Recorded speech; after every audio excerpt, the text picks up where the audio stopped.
Hello everybody, welcome back. So a brief update for XRP. So on yesterday's video I was saying we are in this I suppose it's a symmetrical triangle kind of vibe, and the top target was pushing all the way up to $1.64, I believe. We did a measure move from the mouth which kind of brought us to that level, and I said if we get the breakout, that's the area that we'll be pointing up to, $2.64. I also said, look, we can also sort of confirm that kind of rough target area with a Fib retracement, the extension bringing us to more or less exactly the same place, but to only enter this trade if we get the breakout and closure above this resistance, the top side resistance. We need to get the closure of a candle body, and then we might get the opportunity. And until we do that, we could get a fake out, we could get a breakdown. This chart could go any direction apart from to the left. And just as well we held on to our horses. You know, patience is everything really when it comes to trading. Confirmation and patience. Anyway, so now we've broken down and we're below the support. Okay, that's fine. And remember, this isn't mainly to do with this chart and the performance of XRP. It's actually to do with Bitcoin and all that madness which has gone on with Elon Musk saying that you know, due to Bitcoin's power-hungry nature, it's not energy efficient enough for us to condone receiving payments in the form of Bitcoin, which I have to say is fair enough. You know, which is fair enough. You know, on this channel we mostly look at altcoins, and I mostly trade altcoins, and the reason for that is they generally make more money, and secondly that they make more money. Do you know what I mean? So the Bitcoin is like, in many ways, I know that I might upset a few people, but if you're watching my channel, I'll probably think that you're a bit more open-minded than a Bitcoin maximalist. There's no, you know, I'm sure there are people out there in the world who do write with a quill, and some people who probably collect typewriters for their aesthetic qualities. But if somebody asked me to write something, I wouldn't reach for the quill or the typewriter. I'd probably go to my computer, which lo and behold is a more modern and efficient piece of technology which will help me achieve my goal faster. So we can look at Bitcoin in the same way, and that's kind of how I've always seen it. Bitcoin, you can still have Bitcoin as a store of value, definitely, but does it mean that it will have the largest market cap overall? Probably not. If we look at the way that things like gold trade and the money that goes in and out of gold on a trading day, and we look at something like Forex, for instance, or even major indices, there's more money in those. There's more money in stocks than there are in sort of, I suppose, commodity trading. You know, companies and Forex are just a bigger market. Do you know what I mean? And store of value is great, but you know, when we're looking at crypto, we're looking at basically three aspects of the major ways of trading. You know, we've got commodity, we've got stock, and Forex all rolled into one, and you can choose which lens you want to view crypto trading in. The whole Forex side is essentially basically what cryptocurrency trading kind of is. It's similar to Forex. There's a number of different currencies, some appreciate over others, and you're basically bouncing your funds from one to the other, trying to get the next leg up for your balance, basically, to make you more money. You can also trade it just like you can do with stocks. You can look at every single altcoin under the sun, do your fundamental research, price in what you expect the overall value to become, and then sit and wait. Or you could go down the whole store of value and buy and hodl, which is fine. They're all perfectly good ways of trading.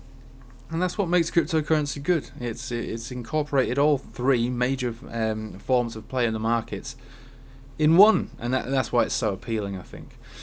But for me, the chart is always the main thing, and like I say, at the moment, you know, we have broken down. We are sort of bouncing around this kind of zone for XRP. And again, this is an XRP video, not a Bitcoin video. But if we think about what's going on with Bitcoin, let's have a look at it on the weekly. We had a breakdown for the wick just below the 21 EMA, and this is the 20 weekly. So the centre of the Bollinger Band. Everyone goes on about the 20 weekly being the be all and end all, and they have a point. It's the Bollinger Band strategy, the very basic strategy, which is if you stay above the centre, you're more likely to stay above it. If you break down below it, you're more likely to stay below it. Only by 65%, but it's still, the odds are in your favour when you're above it to stay above it. So this would be an okay opportunity, I suppose, and for me personally, I will take that opportunity because I've taken a lot more profit over these last 4 or 5 weeks than I have done in a very long time. and the market kind of seemed to be slowing. Opportunities were also slowing. It wasn't as easy as just buying and making money where everybody was a genius previously. It's not really the case at the moment. There had to be some kind of analysis take place to really get the next leg up. So things had slowed down for a bit, and I had been taking a lot of profit. And if you take profit, you know, you look for the next opportunity, and this really is an opportunity. However, it's only an opportunity that offers you a slight advantage, which is you're 65. I'm 65% more likely to come out of this trade on top. And 65% is in my favour, you know, the odds are in my favour, but only slightly. You know, if somebody gave me a lottery ticket and said, you're 65% likely to win this ticket, I'd be pretty happy. But if I went to the doctors and they told me I had 65% chance of getting through this illness, I'll be like, and it wouldn't be enough to help me sleep well at night. So, yeah, 65%, I'll take it, but I won't, you know, I'm not going to expect it to, you know, work beyond any reasonable doubt. There's plenty of doubt in this trade. But it is a trade that is in my favour still. So take the trade. That's what I've done, and we'll hope for the best. It's nice to see that we did revisit this anyway. It's something that's been long coming, waiting. We've been waiting for a long time. Then actually, when we think about really what's actually happened, this is the top wick here. This is the bottom wick here. It's not even 30%. We've had 30% all the way up. You know, since January, that was a 30% correction. Not even a correction really. It's just a pullback.